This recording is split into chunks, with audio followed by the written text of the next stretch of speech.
আসসালামু আলাইকুম, this is Adnan Habib from dream abroad scholarship. আজকের ভিডিওতে আমি মূলত কথা বলবো যারা এই মুহূর্তে উচ্চ মাধ্যমিক শেষ করেছেন, পাবলিকে কোনো বিশ্ববিদ্যালয়ে চান্স হয় নাই, অথবা চান্স হয়েছে কিন্তু আপনি যেই ডিপার্টমেন্ট চাচ্ছেন সেই ডিপার্টমেন্টে চান্স হয় নাই, ওই সকল শিক্ষার্থী ভাই বোনদের জন্য বিদেশি উচ্চশিক্ষার যে সুযোগ সম্ভাবনাগুলো রয়েছে এটা নিয়ে আমি আজকে একটু খোলামেলা কথা বলতে চাই। তো এই ধরনের অডিয়েন্স যারা রয়েছেন, যারা আমাদেরকে বিভিন্ন সময় ইনবক্সে নক করেন, আমাদের হোয়াটসঅ্যাপে টেক্সট করেন, আমাদের ফেসবুক গ্রুপে পোস্ট করেন, আশা করি আপনাদের জন্য এটা একটা কমপ্লিট ভিডিও হতে যাচ্ছে। এই ভিডিওটি থেকে আপনারা একটা ইনফরমেশন পাবেন আশা করছি।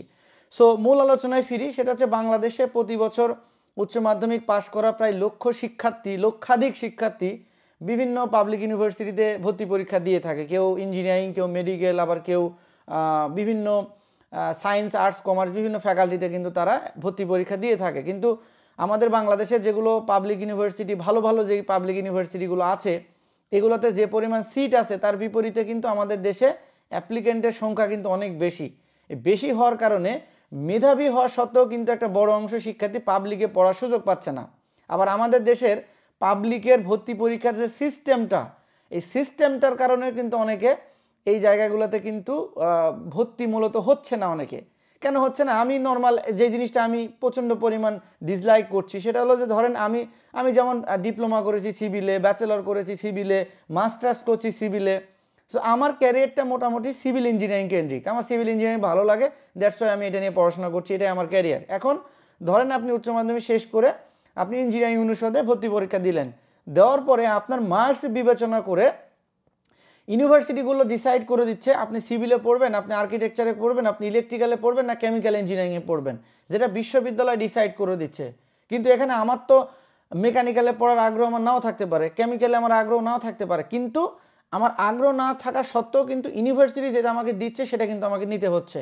এই কারণে কিন্তু অনেক শিক্ষার্থী আছে পাবলিকে একটা ভালো ডিপার্টমেন্টে চান্স পাওয়ার পরেও কিন্তু ভর্তি না হয়ে তারা কিন্তু বিদেশি উচ্চশিক্ষায় খোঁজখবর কিন্তু নিচ্ছে অনেকে।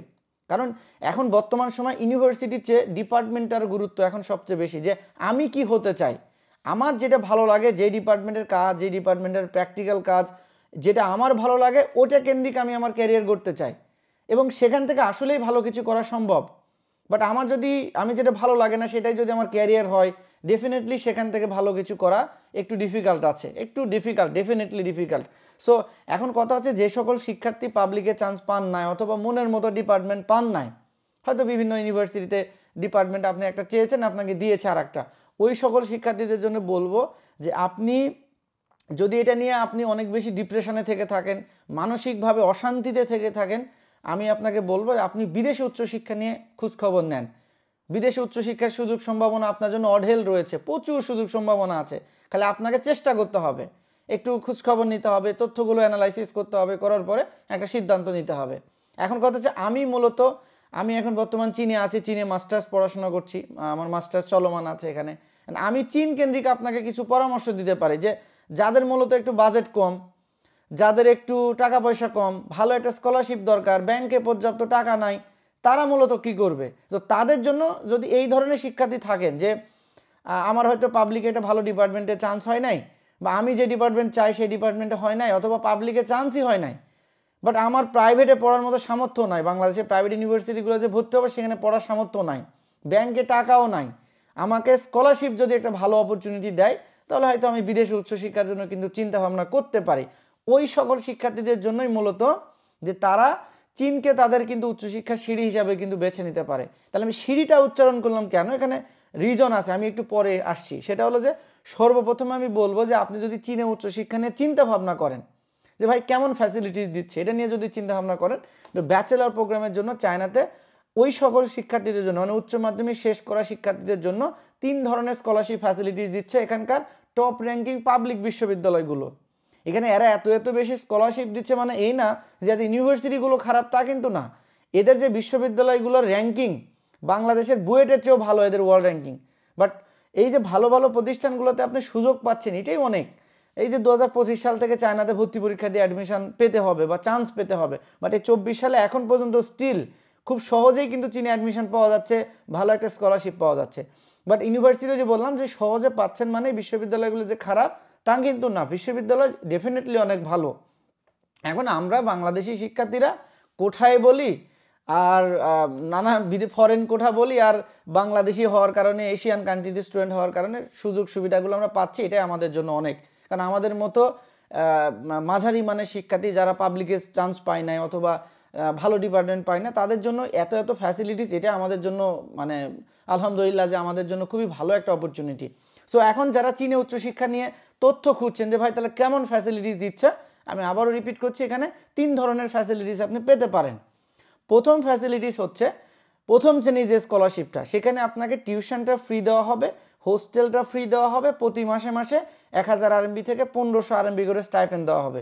এই 1000 থেকে 1500 RMB মানে বাংলাদেশি টাকায় প্রায় 18,000 টাকা থেকে 30,000 টাকা পর্যন্ত একটা স্টাইপেন্ড কিন্তু আপনাকে দেওয়া হবে প্রতি মাসে মাসে।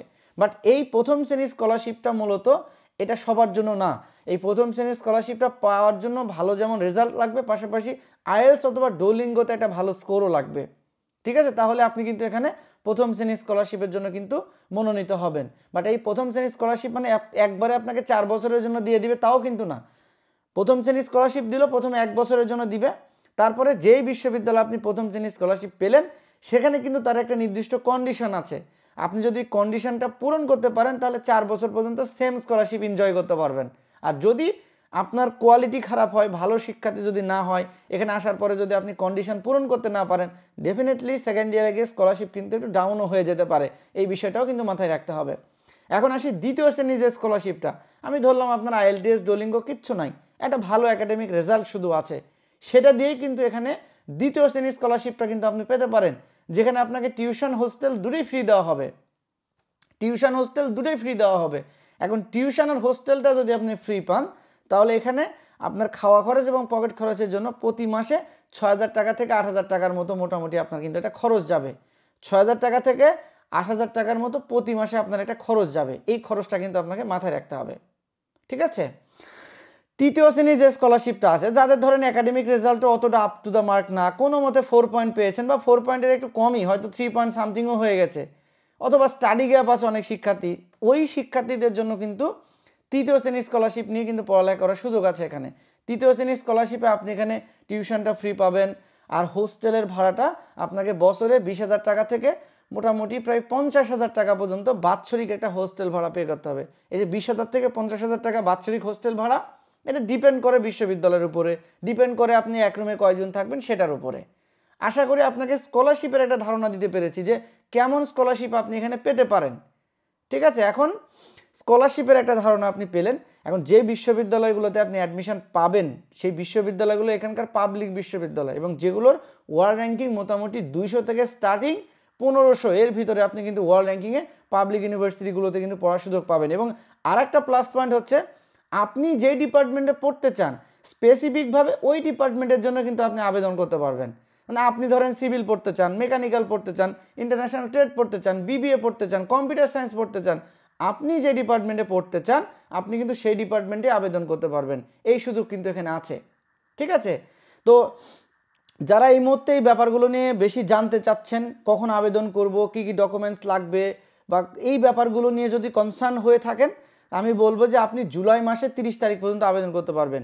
জুলাই মাসের 30 তারিখ, বাট লেট করা যাবে না। যত দ্রুত আপনি আবেদন করতে পারবেন তত ভালো ভালো ইউনিভার্সিটি পাবেন।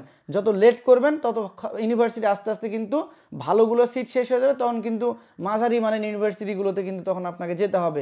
এই জিনিসটা কিন্তু আপনাকে মাথায় রাখতে হবে।